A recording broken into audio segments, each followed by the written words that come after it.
Let me talk to the leadership in the various private sector and the government here, and then I'll tell them, what are your gaps? So I didn't sleep for the first 6 months. Professor Jagannathan with the New York University. He's also the managing director of StartAd. While I hear lots of great things in terms of the success of your programs, We need to face this head on.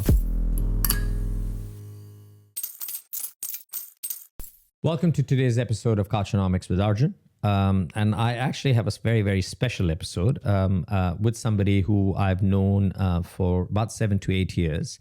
And actually, we spent about 4 to 5 months together. He was a client of mine. So having said all of that, I think I should get to the point of introducing the gentleman. Sitting on the couch across from me is Professor Jagannathan with the New York University. He's also the managing director of StartAd. And I'm going to start with first welcoming the professor, if I may call you Prof for the rest of the episode. Welcome to the couch, Prof. Call me Ramesh. It's easier. No, I can't. I will stick to calling you professor. But Prof, what would be great is if you could give a little bit of background on yourself, because you have a very, very interesting sort of background. You do some interesting stuff even now. And also if you could tell the viewers what StartAd is all about. Great. I am an accidental academic in the sense that I come from India, and so I have a doctoral degree in chemical engineering, and then I worked for 1 year for Merck, the pharmaceutical company. And then having worked one night, all night, I came back home and I told my wife, I can't do this. So I had known a human resources person at Kodak, and I said, I'm going to call him. My wife laughed at me and says, you can't just call somebody in a big company, say, I want a job. And I said, I'm going to try. So I called him. He called me in for an interview next week, and I had the job next week. And we moved back to Rochester, from New York. So I spent 30 years at Kodak. In India, when I was graduating, it was India was a developing country. There were not that many jobs. So I couldn't get a single job, even though I graduated at the top of the university. And I made a commitment to myself that I'm going to reinvent myself every 5 years, because the world is reinventing itself constantly. And if I don't keep pace with it, I'll be left behind. So I kept that promise, actually. And to me, the definition of reinventing myself is I'll put myself in a situation where I will know the least. It was fun when you are younger, but when you are 40 or 45, pushing 50, when you have 2 young kids going to college in the US, that's really scary. Yeah, tell me about it. Yeah, you know the experience. So anyway, so I had worked in all the departments, many of the departments, I would say. In Kodak, I started as a research chemist, worked in the product development area, manufacturing development, scale up, worked on the factory floor, supply chain, and so on. Worked in external relations, where we gave money to the university, worked on open innovation, and so on. So I spent a year in Cambridge, actually, in 2005, to help set up the Open Innovation Lab in Cambridge. Came back. So, so I really, had a lot of fun, but unfortunately, Kodak was going downhill, and for about 10 years, it was, so I could say that I saw the glory days and the dog days, so to speak. It happens, right? I was told by one of the managers, he said, big companies know how to run a business, but they don't know how to grow new businesses. And I think that was the issue. So we were, phased out by technology that actually Kodak invented, the digital camera. So anyway, when I retired, after 30 years, I was not going to stop working, because I wanted to do something. And I saw this ad in a professional, journal, and I showed this to my wife, and she said, "That's you." I said, "What do you mean that's you?" It's as if that I had written the job description. And then she said, "Who's going to hire, an engineer who has spent his entire professional life in industry, in a university of a global stature like NYU? So it's just not going to work." But so they say, "Well, why not? Let's just try it." So I sent a letter in with my CV. A couple of weeks after, I get a call from the provost at the engineering school and say, "Are you still interested?" I said, "I am, but I have another job offer that I'm going to accept in 2 weeks, and you need to make a decision." So they made it happen. So I got an offer in 2 weeks, and I thought about it, and I said, "What the heck? I'm not going to get a chance like this to help be part on the ground floor of building a major, university of a global stature, and I'm going to do it. I'm going to go." And my family said, "You shouldn't be doing this. You don't know anything about academics. You're going to embarrass the family." I said, "You know what? Wild horses won't keep me from it." So I ended up here, and I never looked back. So that's my story. And then about 5 years into I was the associate dean. I helped build the engineering department. About 5 years into the tenure job, I was able to scrape together about $100,000, and I started running a pilot program on entrepreneurship, educational one, offered free to everyone, in Abu Dhabi and Dubai. We would fill, an entire room about entrepreneurship education, what it means, the legal stuff and all. So a year later, and this whole thing happened about the oil price going down and all that, they said, "Ramesh, we would like you to submit a proposal." So I did, got the money, got you on board. They said, "Give a nice, solid proposal." And that's how the whole StartAd started. So in 2016, and never looked back. It's been a fun journey. I hope that's not too long. Or too short. No, actually, and that sort of brings me right to the question that I have, which is, so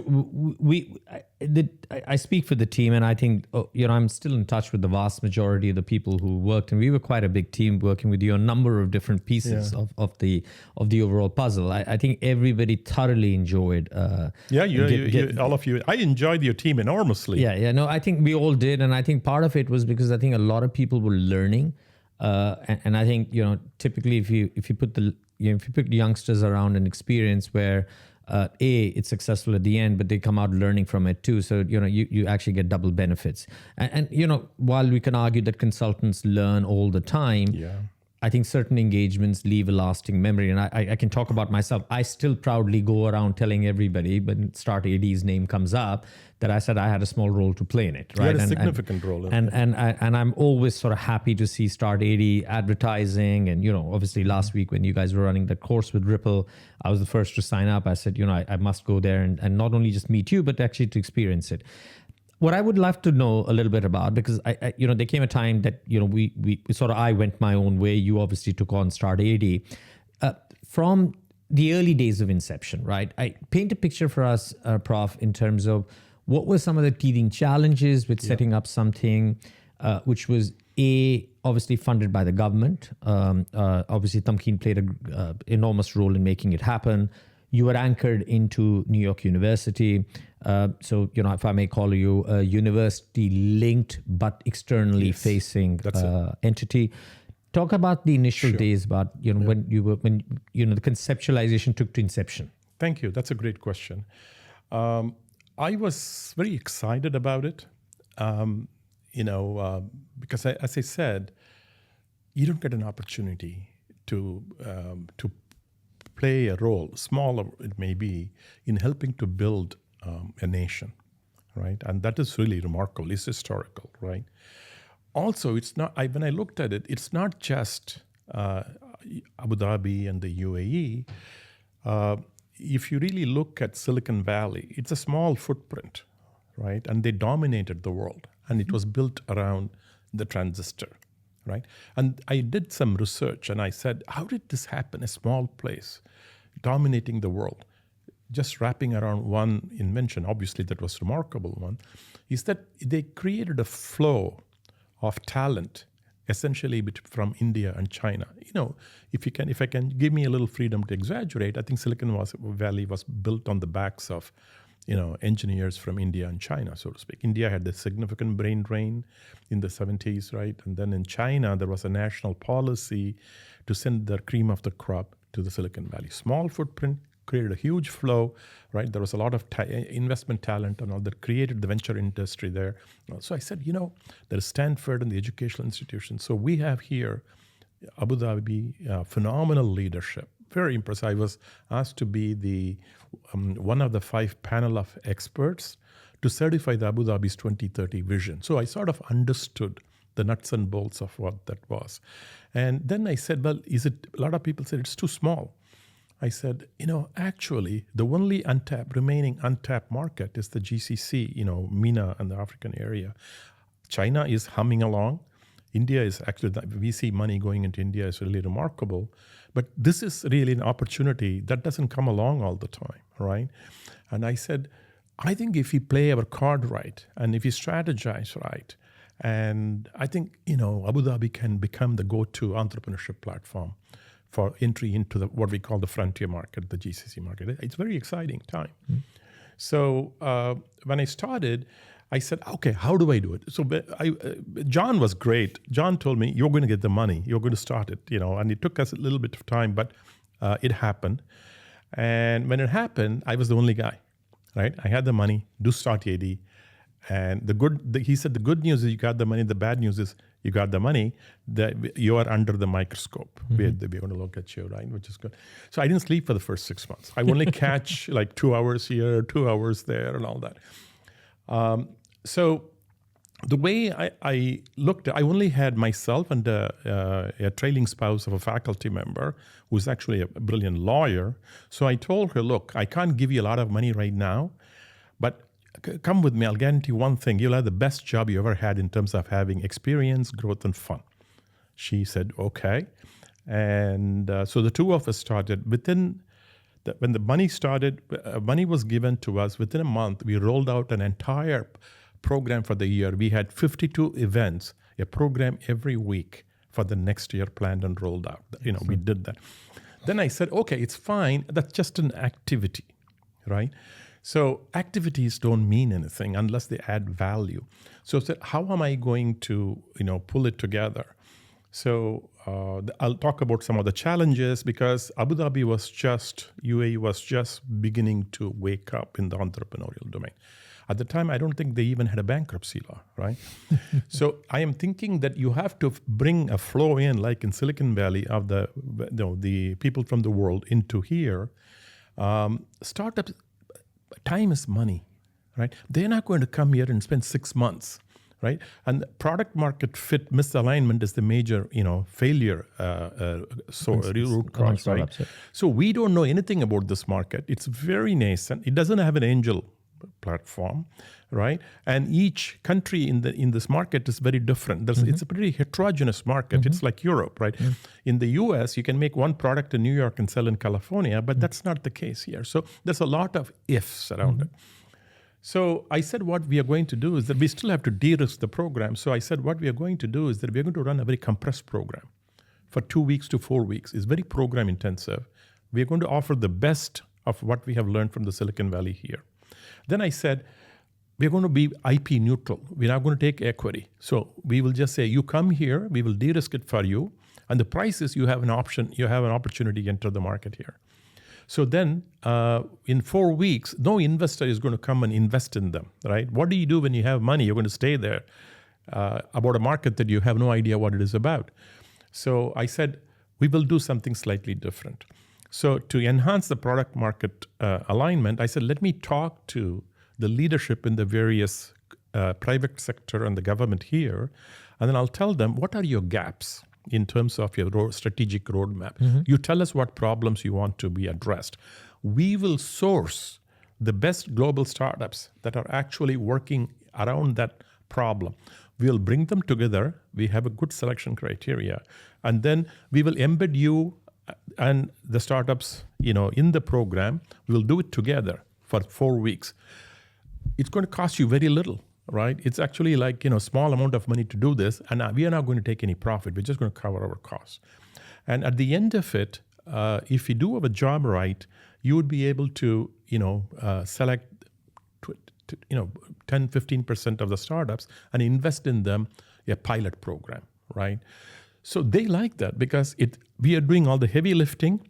we are actually bringing both people together. And then the startups liked it because it's a short amount of time. At the end of it, they have 1 in 4 chance of getting a pilot and paid for it. It was a win-win. And it is hugely successful. Then I said, okay, what I'm going, people said, you're not going to charge anything. How are you going to become financially sustainable? I said, well, I'm a big fan of Alibaba. So the way Jack Ma put it together when he started it, when eBay was there, people were just saying, there is no chance that you're going to start something and compete with eBay. Then the thing is that he knew the Chinese market is very special, right? It's also massive, but it is very special. It's customized. And he didn't believe, the Westerners, the eBay, they understood the market. So he said, if he could offer something that's customized and culturally sensitive to the Chinese market, then he could get in. So he created Taobao, and he offered it for free. There is a Stanford case study about it. I read it. And he basically, people were laughing at him and said, free is not a business model. This is in the 1990s. There's also this freemium and other things that are now there. Right? Within 4 years, eBay is out, and he became dominant. Then he started, charging and all that. So I said, this makes sense to me. I said, first, you have to build a brand. And brands, by definition, scale, right? So I said, everything is free, right? Because also it, worked well because it's a nation-building platform, right? So I said, people said, okay, it's good to build a brand, but how do you know you're building a brand? So I said, if people are going to pay me money to provide some service for them, and that my revenue continues to increase every year, then I know that I'm building a brand. You know what? We are actually, in revenue, we are getting close to $1.5 to $2 million a year these days, right? So we are building a brand. So now we are branching out. So I'll stop here and ask, and then I'll come back and add a few more things, because we had a much more holistic approach to nation building. So this is one central piece as to how we started StartAd. No, and I get that. And it's actually quite interesting and fascinating. And it sort of begs that question, right? So there are not many similar players of yours who have a mandate as big as nation building, like, with all due respect, right? I actually do not know any other accelerator, but that just might be my own entrepreneurial platform to be more specific. Having said that, right, the question here I asked for you is, what is so different about StartAd, except the 2 bits that you mentioned, which is it's government funded, right, and seeded into NYU, right? What else makes StartAd so different to its peer group that exists? So thank you. I'll try to answer it, but stop me if I am, not focusing, properly. So the first one is the number 7 in the 2030 vision, if my memory serves me right, is there has to be more private sector engagement driving the economy, right? So the first part I described to you is doing that, just that. The second thing is that, we need to start building capacity, right? And as you know, the capacity is there, but it is not there in large numbers. It's not like India, right? So we have to start building that. I always believe there is capacity everywhere. In some cases, it's latent. You need to help develop that. In some cases, it's not less in number, but you need to somehow create a flow and so on. So I said, how do you, let me explain how I focused on that, and I'll come and describe the angel platform that we did. So I said, what I want to do is that we are walking into a digital age, right? And we also seeing the start of AI movement. And, the AI movement, I'll come back and describe a little bit more in detail, is actually moving from Palo Alto to Beijing. So it's actually going, eastwards. So I said, people say, well, digital literacy is the number one thing that you have to have, right? So I said, a lot of people said, digital literacy means you have to teach people how to code. I said, no. I said that, we cannot wait that long, with the whole spectrum of people in the world. So if you want to teach somebody math, are you going to say you have to teach them how to do long division? I said, no. What we are going to do is this. We're not going to teach them how to code. We're going to teach them how to use the code, right? There's a lot of open source software and open source hardware. So I conceptualized and built a workshop called Alvarsha. all right, in which I said to people, it doesn't matter who you are, no science background, no technology background. You can be, 15 years old or 70 years old. You come here, whatever career you have or not, you come here. We will teach you in a matter of 6 hours how to build an autonomous vehicle. Yeah, really, and an Alexa, for example, that we are popular about, right? And anything that you want to think about, automated AI-driven things, right? And we did that. It was hugely successful, and we had a 3D printer, so they actually were able to print those things and then take it home. All right, and we had I didn't charge them anything. And over 1,000 people had graduated from that program before pandemic hit us. Half of them were women, right? And we had grandparents, right? Wow. Yeah, everybody, midlife, career professionals. So to me, that's how you build capacity in an accelerated sense, right? So in one sense, that's different. StartAd started to offer that. And I also have plans. Because of the pandemic, we haven't really followed up on that. We wanted to put Al-Varsha on an 18-wheeler and then take it to the places, right? We can go to the various places in the Middle East. And then, I firmly believe that once you give this opportunity to how to use code and how to use the open source hardware, people will become extremely creative. That's number one. So that's the second part. The third part is that if you want to build an entrepreneurial economy, you need to have a good angel platform, right? Without, as you know, in the life cycle, they say friends, family, and fools start, and then you have to have angels who believe in. As you know, in Google, I think I heard this that they started. Somebody met one of the investors. I forget his name in Silicon Valley. He just had coffee with them and wrote them a check for $100,000. So India, China has a very solid angel platform. India is really, really doing well in terms of that. So with Venture Souk, I'll give a shout out to Venture Souk, Tamer, Sonia, and Sonia. So we created this program called Angel Rising. As you know, Abu Dhabi has the highest potential per capita angel wealth in the world because of the oil. So we just ran the 8th edition this year. So we bring, the investors and the startups from around the world, and majority of them are women now, because I'll tell you a little bit more about how we are different. Our brand is focusing on women and women entrepreneurs. And so it's been hugely successful. And now the angel platform in the UAE is in a pretty good shape, isn't it? But we started 8 years ago. So we used to pack our 300 people hall, in Envoy Abu Dhabi. So that's that. How does capacity building work in a small, rich environment, and one where entrepreneurship is in the DNA, but it's more the trader's entrepreneurship mentality, right? So I love that segue that you said, we went down the women route because they don't fit that sort of bill typically, right? Because, it is an economy where men played a bigger role than women. Women are now coming on very strongly. They're actually quite distinctively different. I see that every day right now, not just in the UAE, but also in Saudi Arabia, where, women are occupying some of the best roles, most incredible roles. So beyond just the segue around women, how have you been able to sort of maneuver around some of the, if I may say, some of the legacy of what it means to be a part of the UAE or Abu Dhabi? That's a great question. It requires patience and education, actually. Right. I have actually experienced that, right? How do you make the leap of faith from, because here in this part of the world, you talked about wealth, right? If entrepreneurship is all about making money, you can just go buy real estate, right? And make money, But here we are committed to building a nation.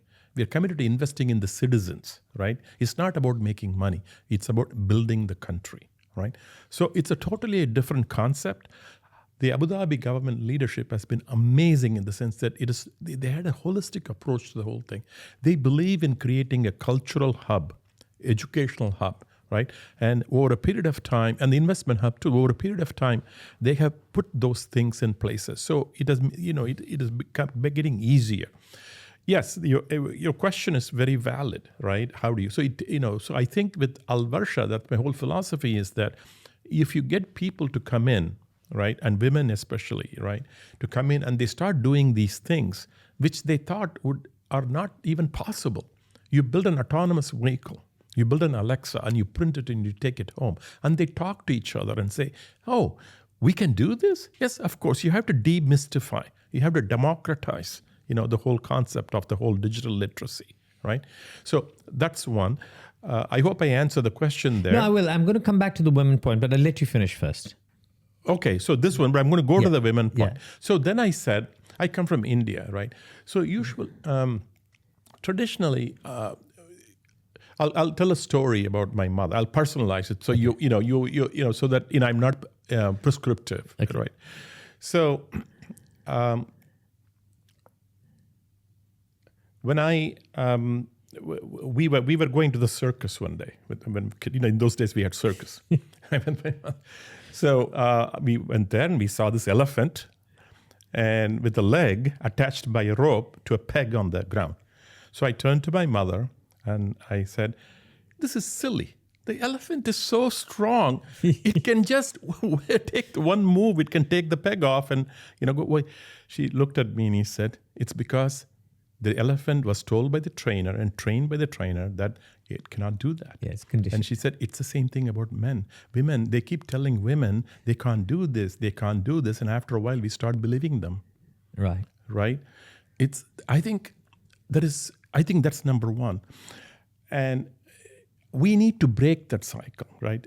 So we need to give them opportunities. And I actually said, it's not just localized. It's in the West also. Yeah. Right? It's a global issue right now. Because, for example, when I tell you, this was only in the 1970s when I got married, my wife kept her last name. So we were going to India. We came back. At the immigration lady asked my wife, "What is your name?" She said, her name. And she said, "How are you related to this gentleman?" She says, "He's my husband." "But you have a different name," she said. "Yes, I decided to keep my name." And she says, "Lady, in this country, when you get married, you have to take your husband's name." She says, "No, I'm not going to." So I was not really sure they're going to let me in. But what I'm saying is it's a very, and then so we decided that we will give my kids my wife's last name. Okay. Yeah. So the thing is that I am firmly a believer of, helping in any little way, because in the Gandhi statement, right, be the change yourself, right? So we focused on women. So we did two major things. One is the Academy of Women Entrepreneurs. We partnered with the U.S. mission, and that has been hugely successful. We have graduated so many women, very remarkable. They bring a totally different perspective to it, right? They're very resilient. They're very empathetic, right? They're very nuanced. All those things you need, right? And they're not afraid of challenges because they have been facing it all their life, right? So it's been, and the second thing is, Emirati Women Achievers campaign program that we built. We wanted to focus on Emirati women as part of the capacity building process.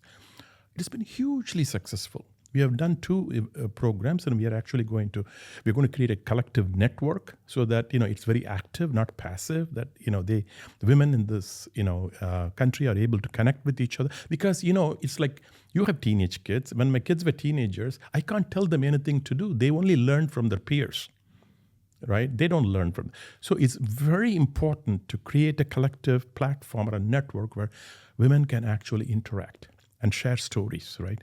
So those are the things. So the Angel Rising, Al-Varsha, the women's program, the corporate sprint acceleration program that I just described to you. And the last piece is that in order to get credibility, it's all focused here. In order to get credibility and respect, from around the world, I felt like we have to establish ourselves in the thought leaderships. So I said the best way to do that is to start writing op-eds. So myself and I collaborate with some of the NOUEAD professors and others. We write 3 or 4 or 5 op-eds every year Times of India, National, and we are trying to get the message out.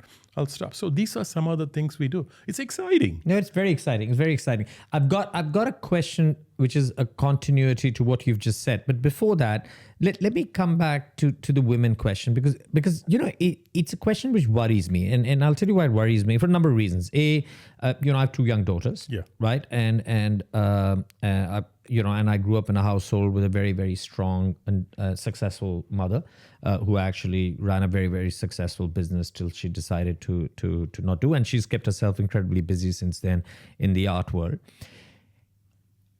While I hear lots of great things in terms of the success of your programs, if I go upstream into the world of entrepreneurship, last year, 0.4% of all VC funding went into female or women-led ventures. It does slightly better when they are co-founders. Yeah. Now, to me, that's kind of contradicting, right? So you have all this great, this great, and I totally agree with you. I think women bring a very different perspective, and I think they bring a better perspective in some cases. Obviously, I'm at risk of upsetting every man out there, but that's not the intention, right? I think there are an equal amount of women in this world, so arguably we should all be roughly around the same amount. We cannot have 0.43% going in. It's unacceptable. What is failing then? So what's not, in your opinion, and this is not a StartAd question, but what's not working? So these girls are coming out of, and these young or old women are coming out of your programs, all very enthused, empowered, education, trained, so on and so forth. But it's not turning around into more startups, more entrepreneurship. Great question. I think they are beginning to. Okay. We have followed them very carefully. And I think we need more and more of these programs where they are women focused, because we need to start creating those, right? And they are not that many. It'll snowball itself. Actually, there is a lot of data, I've written about it, that the investment in women entrepreneurs produces a better return for the investors, right? So the data is that they're not asking for special favors. So I talk about implicit bias, right? I think that it requires commitment, institutional commitment, government level commitment to address this in a way that men can understand this. I'll give you one example. You said there are more women actually in the world than men. Yes. And it's the same about car drivers. There are more women drivers than men, and women have been driving as long as the men have been driving, right? Okay. Now, having said that, what if you go into a car, what is it one thing that you find that is very male-oriented? It's a coffee cup, right? There's always a coffee cup, right? Because, that's the whole thing. You need a coffee. It's an establishment of your male image, so to speak. What is about women? What is one thing that that characterizes a woman? It's their handbag, the purse. It's not just an accessory; it's an expression of themselves. Okay. Right? Is there a place for a handbag in a car? No, they have to throw it on the seat next to them, or throw it on the floor if somebody is sitting there. To me, this is a classic case of implicit bias. Right? I never thought about it. I'm saying. I was going to say, I think women drink as much coffee, but I don't think women are going to take a coffee and want a coffee cup, in the car. Let's just. I agree. So what I'm saying is that the implicit bias is so rampant. So my philosophy is that, which is different from the existing, I think, the world philosophy is, they say, let's add more women to the board, right? Let's add this. So it's basically what they are saying is that. Let's remodel the world of men with women. I said, no, don't remodel an existing world built by men. Build your own world. Give them the opportunity to build their world. I think we need to take that bold step. I think there should be more of it. And we should talk about the implicit bias. There are a lot of very progressive men, but they have a lot of implicit bias. Like me too. We all do, right? We need to face this head on. So, great question. I don't have an answer. I don't want to be prescriptive, but we need to do things. No, I think you do. I don't know if that makes sense to you. No, it does. And I think you do have the answer. It ain't going to be easy. I think it does need a collective effort. Exactly. It needs an effort at all levels, including with, including the women themselves need to. I think I'm seeing some green shoots emerge, right? I had the opportunity to go to this female angel platform which is being created, largely because I'm one of those friends, family in the fool. I'm the fool category who has been fortunate enough to invest in a number of startups. So some of them have actually sort of made it to sizable sizes. I haven't actually had that implicit bias, at least when I'm investing, because I look at the material value of the idea and the ability to execute it. I don't sort of see it's a transactional thing. It is, and the fact is that I've sort of grown up around a Strong mom, women, a sister, cousins who were sisters, a wife, 2 daughters. So I think I think I've kind of accepted women in the stream. But I do think you're giving the answer. I do think more needs to be done upstream. So going beyond just the education and the introduction. I think as we go up in that startup journey, hopefully that will happen. Yes. But I guess we need more, if I may say, more evangelists like you, who are talking to the right types of people. It's about education. It is. It's about belief. And it's also about educating those people who are making the policies sometimes. That's what I'm saying. At the institutional level, the government level, it's all about conversations, right? You don't want to tell people to change, but you need to allow them to face their implicit bias. I'll tell you one thing. At Kodak, when a new CEO came, I think, I thought it was a very powerful thing. He said, I'm going to take a walk from time to time through the company, right? Stop at this department, that department, the factory floor, and all that. I'm going to ask all of them one very simple question. Can you tell me in a couple of sentences what you do and how it impacts my KPIs? So bottom line. If he cannot say that, or if she cannot say that, he said he would take it as his failure. Then what it is, it sort of trickles down, right? Each manager or each leader of a department has to know what the message from the top is and has to transfer that down. He said, if we can do that, we are going to be unbeatable. You see what I'm saying? So I translated that, and when my daughter was very young, I would tell her, one thing you have to do, you have to change the world in your life, whatever you do. She said, what do you mean by change the world? I said, whatever you do, little things, ask yourself, is it value adding in the aspect of changing something in the positive sense, right? That's what it means. You have to say, change the world. My grandson has a very simple question about climate change. I said, how do you address climate change? He says, save North Pole. It's very simple. Whatever you're doing in this little, how does it impact the North Pole? Right? It's very simple. Messaging is key, all right? I think we're making it too complicated. I don't know if that makes sense to you. No, it does. It does. Let me come back to StartAd, right? So the one part of StartAd we have not talked about is, talk to me about the value that NYU brings in its global presence and its local establishment to StartAd. So NYU is a great asset for us. It has a brand. It's a global brand.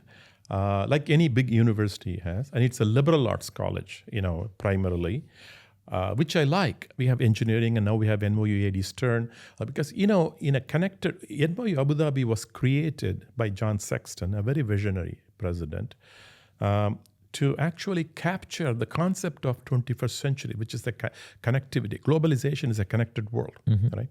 So he created he created NYU AD, a physical presence, which is a representation of it's a microcosm of the globalized world. We have students from over 130 countries on campus, and they're equally distributed. They come from all parts of the world. And it's a liberal arts college, in the sense that, all the students, regardless of whether you are an engineer or a social scientist, for the first 2 years, we take, the same courses, so to speak. Because the way I look at it, and then, the way I look at it is, traditionally we used to go to the universities to, acquire a competency in a particular field. But in a connected world, right, you need to have 3 competencies. One is cultural competency, because you're going to be talking to people from around the world who are all very different, right? Cultural competency is the currency of communication. That's important. Social responsibility. In a connected world, you can do things that can cause a lot of damage, right? So you need to be responsible. And the third thing is in a chosen field of study, right? So I think that's how the NYU Abu Dhabi is built, and it's a remarkable, institution. And being associated with that allows me to, gives me a great platform to do StartAd. When we say we want to we have all these people from around the world in our campus, right? Which is very important in the entrepreneurship thing. How are we going to bring the world to this? Yeah, Two, NYU is connected in the world. It's, John Sexton called it the Global Network University. He didn't want to build a campus that is just like an outpost, right? He connected NYU New York, NYU Abu Dhabi, and NYU Shanghai. So it's a constant flow of students and faculty and resources around it. It's a circulatory system, as he called it. So that's a very dynamic thing. So for us to be associated with NYU Abu Dhabi is just a huge blessing. Two, NYU Abu Dhabi is a long-term strategic investment by the government, right? So it creates academic, expertise, a domain. Entrepreneurship, how do you extract the academic expertise and the domain expertise and flow it into the land here is through entrepreneurship programs, StartAd. So it's a strategically well aligned, as we call it, product market fit, right, with this thing. So that's the way I look at it. And obviously, they have state of the art back office services and everything else, the legal services and everything. Oh, your campus is just beautiful. I think if people haven't seen it, it's one of the most impressive campuses. I hope that I'm answering your question. I think you are answering a question. One more point on this. How does this global circulatory system that you talked about, right? How does the other two NYUs feed in, or do they feed into StartAd? So I mean about the New York and the Shanghai ones. Yeah. So right now... And is it replicated in those two universities? They have their own activities. So they have their own sort of version of StartAd? Version. Yeah, their the own version. Yeah. Actually, the New York one is older than StartAd, right? It's run by my good friend. Yeah, my good friend Frank Remolowski, amazing guy. He runs the so-called E-Lab, Entrepreneurship Lab, and so they have New York City is a bubble. The unbelievable stuff happening there, right? So he's a great resource for us. So you tap into them. We tap into that. We run combined programs of competition, things like that. And then Shanghai is, new to the game. They came a little later than a couple of years after NYU Abu Dhabi. So we are connected. We run one, combined entrepreneurship program every year. We used to do that with Tandon, which is the engineering arm of NYU. So we are connected. Also, we have access to all the professors, right? If we want, the Courant, one of the best, computer, programs in the world, right? And physics department, Tandon. So, hey, you can't ask for anything more. It's at our fingertip. We can access them. Oh, that's excellent. So, Prof, let's look at the future, right? So you've had a great, run from 2016 to now, which is it's 8 years, man. Time has passed. I know, right? Flies. Yeah, my God, right? I feel old just saying. You feel younger, actually. What's the next chapter in the StartAd vision? Great question. So we started with 2 people. Now we have about 15. And we are looking to, my goal is that, we have created a brand, we have established a revenue. I think we need to become financially sustainable, right, as we grow. All right. So we are putting together plans in that respect. The rule of thumb in the entrepreneurship game for financial sustainability is that you have to start taking equity, right? So I think it's time, following the Alibaba model, we should start taking equity. So we have to create, mechanisms so that we can allow that, right, through investments. And the second thing is that we need to focus. Now, we have done the capacity building, the angel investment programs, women program, we are developing that. Now we need to focus, right? So I am in the process of sorting out what the focus areas are. We want to be financially sustainable. We want to be aligned with the vision for Abu Dhabi and the UAE, but we also want to take this opportunity to lead the way in the world, if it is possible. So one focus area is the women. We have the EVA program and the ARP program. We want to develop that, and we would love to show the world how we do business. That seems like a no-brainer. It's a no-brainer, the right? amount of discussion so we're going to start focusing on that and developing that and growing that. The second thing is, life sciences is a national priority, right? So I have been sort of bouncing ideas around with the stakeholders here and say, hey, we would like to, make that one of the focus areas for StartAd. NY Abu Dhabi has a huge investment, amazing expertise in life sciences too. I said, but to create a life science program, it requires a lot of infrastructure. So that's going to be a big increased challenge, right? So I came up with the thought that, why don't we do Gen AI plus life sciences? Okay. Right? We have MBCU AI, which is for main focus is AI. And so here software is the product, right? So the infrastructure that you need is not really that much, right? So I am in the process of flushing this out, right? It's aligned with the national vision, and also it's aligned with the global vision of Gen AI, right? So I feel that we have an edge in the UAE, in Abu Dhabi, because for Gen AI in life sciences, what you need is access to de-identified data, large sums of them, and you need access to medical facilities.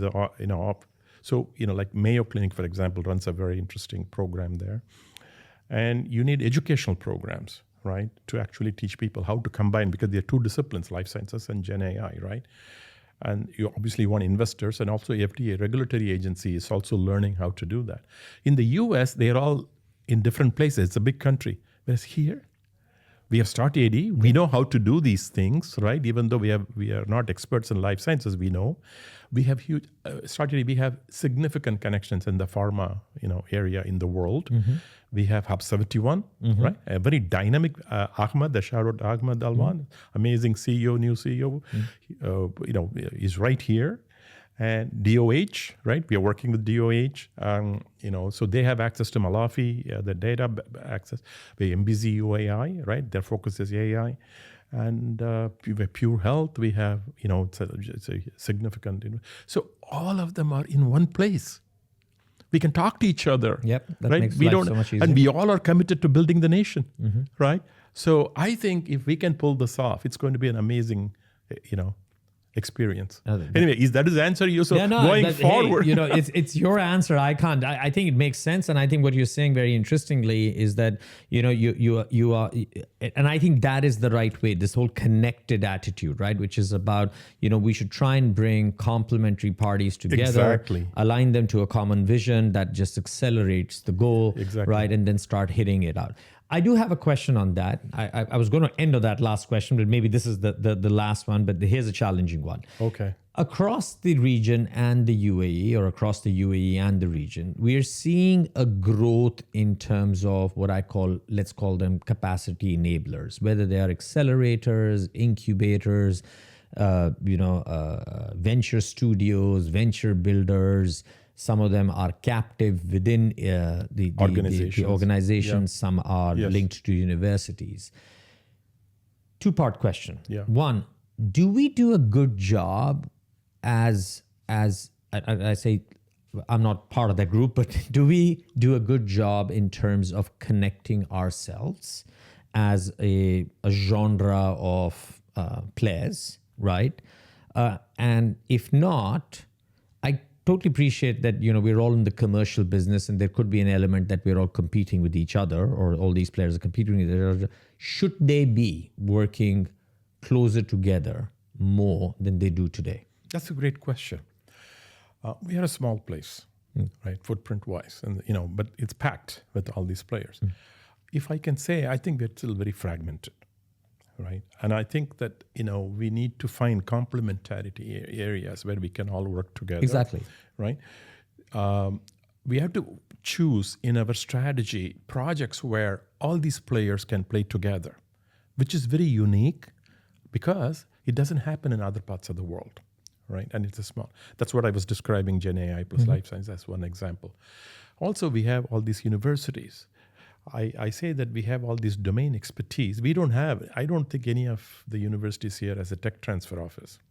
I'm saying we need to sort of pull together one holistic tech transfer, system. And I think StartAd can do that. I'm also thinking that we should actually find ways. I don't know if you're familiar with how, the big multinational companies, use consultants in the traditional sense. So at Kodak, we would have contracts with consultants, professors from universities like MIT, Harvard, or Caltech or whatever. They would come in 4 times a year, spend one day, walk through, give talks, and look at it and go away.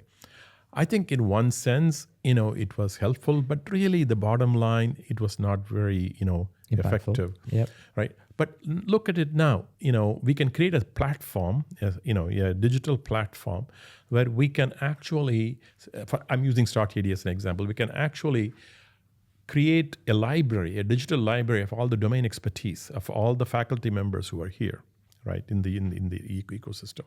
And then we can look at the various companies that are here, and we can connect them to the platform. And I'm suggesting a bold new initiative. What the companies run product development programs, right? That happens every day. They have project teams, right? So what I'm saying is the country has invested in this expertise, and there's a lot of talent in NMOI, Abu Dhabi, MBZU, AI, Khalifa University, right?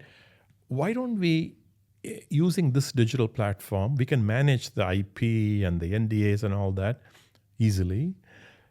The companies can actually say, I want to plug in this professor into my product building platform from day one, right? Mm-hmm. So now that's possible because of, advances in digital platforms and, like the Amazon and the Alibaba platform. Mm-hmm.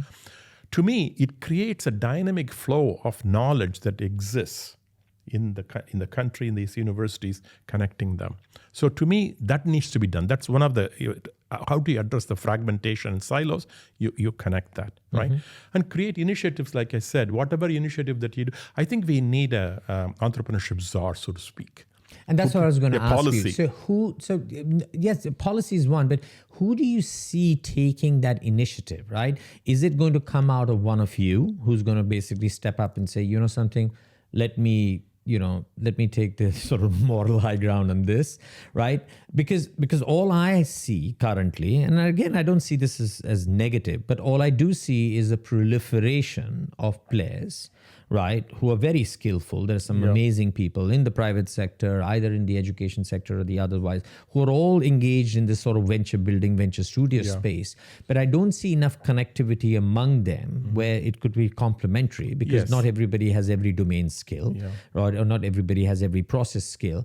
And I do think that if they were to come together, arguably, it actually accelerates the capacity building or the shift towards a more diversified economy and et cetera, a lot more than it does that, organizations are all working in their sort of little bit of their silos and their own networks. Exactly. Right. I don't have an answer. That was the question. I don't think I have an answer, but I'll also tell you one thing is that I always believe that you cannot legislate change. You can't. Change is organic. Yeah. So you lead by example. Right. So I talk to people. So one of the ways I network and talk to people is that I said, how about this? So I first think that we need to connect the universities. We need to create a holistic tech transfer office. They should not be all over the place, right? And then we need to create national level programs that brings all the stakeholders here, not because they're all here, because it's unique. Such a thing doesn't exist in other parts of the world. Mm-hmm. So we can actually accelerate our vision and jump ahead and be leaders in it. We have to think big. I think we have a unique opportunity, just like Silicon Valley had in the post-war era. We have that in the new AI landscape. We have the MENA and the GCC region available for us. And, we have an amazing leadership in this country. It's a wonderful, gentle, and committed, focused country. It's incredible. Right? It's incredible, right? You've seen what they've created exactly. in such a short period I'm here of time. talking to you. It's amazing. So I am excited. I think, people should be excited. I see energy. I think so. There's no doubt about it. I think that the energy level, so the ambition exists. Yeah. I think it's a very supportive environment. I think they're willing to change, whether it's from a regulatory perspective, whether it is from, they're willing to put, as they say, put their money where their mouth is, which is incredible, right? I think some of the stuff that they have created, including NYUAD, where I'll be honest with you, a number of people who initially looked at NYU AD sort of said, "Oh God, this seems like there's a lot of money which is just going to go down and not reap the benefit." They're starting to see. I looked at the first few classes which were inducted. You guys were getting the brightest kids in the world. Yes. Right. Can I tell you something? Right. I was just talking to one of my colleagues. 4 kids from our, who graduated 4 years ago, they have a company. I won't name the company yet. They have $1 billion grant. That's a lot. Because they came out of here, they have the confidence. They can do that. It's amazing. It's incredible. Yeah, you have to believe. Ted Lasso said you got to believe. Well, you've done the ultimate. You have weaved in Ted Lasso into a podcast. Now for that, I think we should take that opportunity. Prof, thanks for coming in. I really it's appreciate an honor. it. It's a pleasure. No, thanks for driving all the way down from Abu Dhabi to Dubai. It was a fascinating chat for me for 3 reasons. I'll sum it up. One, you've brought me up to speed on what's happened since I guess I used the word we parted ways to make it sound more dramatic than it is. So I'm very happy to hear about everything you guys have done. Second part is, I think, you touched on the topic, which I'm also, I guess, very passionate about, which is, how do we get more women participation in this economy, and both from an entrepreneurial and in the executive sort of side. I think, we touched on it. And thirdly, I think the enthusiasm that you carry, right, with yourself for, I guess, change, entrepreneurship, doing things differently, I think is infectious, right? And I do know that you told me at the start that you're spending a little bit more time in New York. Yeah. You want to be obviously closer to your wife and your family. But I think we're losing out if you're spending more time in New York, right? I shouldn't say that. I'm not talking on behalf of anybody, but I do think we need some enthusiastic sort of leaders like you, who are in the ears of the right people in the right cycle, because you said very correctly, the trickle down effect is very, very impactful, especially in this part of the world. So with that, I'd like to say thank you. And I know we're having dinner tonight. Yes. So I think the conversation will carry on. Yeah. We won't have any cameras recording then. Right. Not that it's going to make any difference. I guess the conversation will come. And we also have some of the folks from Venture Souk joining us this evening. They're amazing. Right. Yeah. And I'll give Tamer a hard time, because when he was here last year with me on that very couch, he did not mention angel rising bit. Oh my God. So let's give him a hard time. Absolutely. Together this when evening. he and I get together during angel rising, we used to play pickup basketball. Yeah. I used to play college basketball. So right. So anyway, thank you. It's an honor. And I really, really enjoy listening to you. I'm really glad that we reconnected. We're not going to lose touch now. Yep. When you come to visit New York, you should come and see me. Yep. We'll connect. 100%. I'm just trying to get my kids all primed up for colleges now. But they're still 6 years away. But I'm trying to show them universities and colleges. I'm actually going to keep my daughters out of New York. There's too much fun happening in New York. But there you go, sounding like a possessive father. But that's who I am. In any case, everybody, that was Professor Ramesh Jagannathan, Managing Director of StartAd and a professor with NYU. We've reconnected after a while. You've seen the enthusiasm he carries. And I hope some of what he said today sort of resonates with our listeners, because I think there are some very clear messages beyond just StartAd. I guess we all should come together and try to solve for. One of them is about getting greater participation of women in our economy, in our society. So with that, thank you and goodbye. See you next week.